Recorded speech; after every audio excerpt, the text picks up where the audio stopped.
निदा, आली और हिरा घर में अकेले थे। अम्मी और अब्बू, दादा अब्बू और दादी अम्मा के साथ बाजार गए हुए थे। हिरा सो रही थी।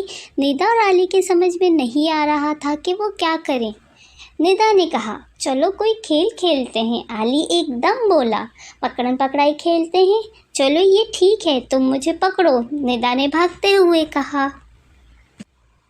आली निदा के पीछे भागा। दोनों भागते हुए खाने के कमरे में चले गए। निदा मेज़ के गिर्द चक्कर लगाते हुए बोली, आली तुम मुझे नहीं पकड़ सकते। फिर वहाँ से निदा भागती हुई बैठक में जा घुसी। आली भी पीछे भागा।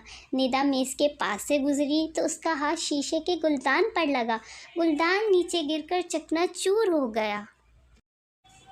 निदा सहम कर कहने लगी, अब क्या करूं? आज तो बहुत डांट पड़ेगी, हो सकता है सज़ा भी मिले। आली बोला।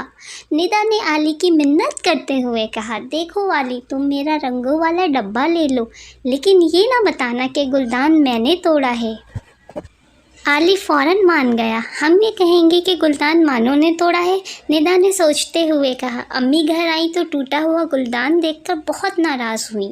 ये गुलदान कैसे टूटा? उन्होंने बच्चों से पूछा।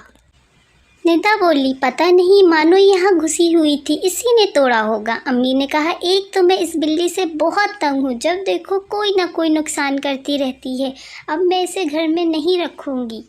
उन्होंने दरवाज़ा खोलकर मानो को बाहर निकाल दिया। शाम का अंधेरा होने लगा था तो मानो ने म्याऊं म्याऊं करके अंदर आने की कोशिश की, मगर हर बार अम्मी ने उसे डांट कर भगा दिया।